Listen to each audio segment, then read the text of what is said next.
ഇന്ന് കായംകുളം പ്രൈവറ്റ് സ്റ്റാൻഡിനടുത്തുള്ള ശ്രീ ആര്യാസ് ഹോട്ടലിലെ 6 മസാല ദോശ പാഴ്സൽ വാങ്ങിക്കാൻ ചെന്ന കഥയാണ് പറയാൻ പോകുന്നത്.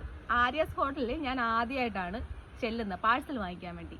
സോ ഞാൻ നേരെ അവിടെ സാധാരണ എങ്ങനെയാണോ പാഴ്സൽ നമ്മൾ വാങ്ങിക്കുന്നത് അതുപോലെ ഞാൻ ചെല്ലുന്നു. ബില്ലിംഗ് കൗണ്ടറിൽ ചെന്നും മസാല ദോശ ഓർഡർ പറയുന്നു. പുള്ളിക്കാരൻ പറയുന്നു, അവിടെ ഒരു പുള്ളിക്കാരനാണ് ഇരുന്നത്. അയാൾ പറഞ്ഞു ഇവിടെയല്ല, വേറൊരു കൗണ്ടർ കാണിച്ചു, മീൻസ് പാഴ്സൽ കൊടുക്കുന്ന ഒരു കൗണ്ടർ ഉണ്ട്, അവിടെ കാണിച്ചിട്ട് അവിടെ ചെന്ന് പറയുക, അവിടെ നിന്നാണ് തരുന്നതെന്ന് പറഞ്ഞു. സോ ഞാൻ അവിടെ ഓർഡർ ചെയ്യാനേ പറഞ്ഞുള്ളൂ. അവിടെ ചെന്ന് ഓർഡർ ചെയ്തു. ഞാൻ അവിടെ തന്നെ ഇരുന്നു. കുറച്ച് നേരം ഇരുന്നിട്ടും ഒന്നും ഇതില്ല. സോ ഞാൻ ഓർത്തു ആ ടൈം കൊണ്ട് ബിൽ പേയ്മെന്റ് നടത്താം, എന്തായാലും ബിൽ കൗണ്ടറിലാണല്ലോ ഫുഡ് വരുന്നത്. ഞാൻ അവിടെ ചെന്ന് ബിൽ പേയ്മെന്റ് ചെയ്യാൻ വേണ്ടി ചെന്നപ്പോൾ പുള്ളിക്കാരൻ പറഞ്ഞു ബില്ല് വരട്ടെ, ബില്ല് വന്നതിന് ശേഷം പേയ്മെന്റ് വേണം, ബില്ല് വരട്ടെ എന്ന് ഹൈലൈറ്റ് ചെയ്ത് പറഞ്ഞു.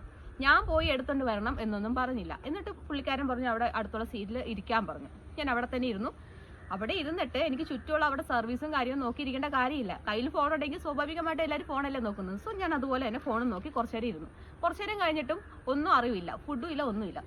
ഞാൻ എണീറ്റ് വീണ്ടും ഓർഡർ കൊടുത്ത സ്ഥലത്ത് ചെന്നപ്പം അവിടെ ഒരു ചേച്ചിയാണ് പാഴ്സലെല്ലാം ചെയ്തുകൊണ്ടിരുന്നത്. പുള്ളിക്കാരി പറയാം എവിടെയായിരുന്നു ഇത്ര നേരം? നമ്മൾ ഓശാനത്തിലോ ഫ്രീ ആയിട്ടോ ഭിക്ഷ ചോദിച്ചോ ഒന്നും ചെല്ലുന്നതല്ല, നമ്മൾ കാശ് കൊടുത്തിട്ടുണ്ട്.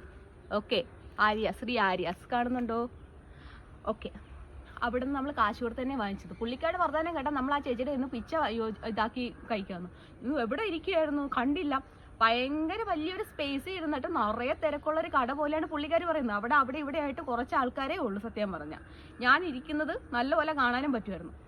പുള്ളിക്കാരിങ്ങനെ പറഞ്ഞു. അപ്പം ഞാൻ പറഞ്ഞു ചേച്ചി എനിക്ക് അറിയത്തില്ലായിരുന്നു, ഇവിടെ വന്ന് വേണം ബില്ല് വാങ്ങിക്കാൻ, ഇവിടുന്ന് വേണം ഫുഡ് നമ്മൾ വാങ്ങിച്ചിട്ട് പോയി അവിടെയാണ് പേയ്മെന്റ് ചെയ്യേണ്ടതെന്ന് എനിക്കറിയത്തില്ലായിരുന്നു. ഞാൻ മര്യാദക്ക് പറഞ്ഞു. സാധാരണ ഹോട്ടലിൽ നമ്മൾ പാഴ്സൽ പറയുമ്പം ബിൽ കൗണ്ടറിന്റെ അവിടെയാണ് ഫുഡ് വരുന്നത്. അവിടുന്ന് ആ ബില്ല് ചെയ്യുന്ന പുള്ളിക്കാരൻ വിളിച്ച് നമുക്ക് തരും, നമ്മൾ അവിടെയാണ് പേയ്മെന്റ് ചെയ്യുന്നത്. ഇങ്ങനെയാണ് ഞാൻ പറഞ്ഞത്. പറഞ്ഞു നിങ്ങൾ ഫോൺ നോക്കിക്കൊണ്ടിരുന്നാൽ അങ്ങോട്ട് ആരും കൊണ്ടുവന്ന് തരത്തില്ലെന്ന്. മനസ്സിലായോ? അപ്പൊ പുള്ളിക്കാരി കണ്ടു ഞാൻ അവിടെ ഇരിക്കുന്നത്. ഓക്കെ, ഓർഡർ റെഡി ആയിട്ടുണ്ട്, എന്തെന്ന് വിളിച്ച് പറഞ്ഞാലും മതി, ഞാൻ പോയി വാങ്ങിക്കും. എനിക്ക് അങ്ങനെ ഇങ്ങോട്ട് കൊണ്ടുവന്ന് തരണമെന്നൊന്നും നിർബന്ധമില്ല.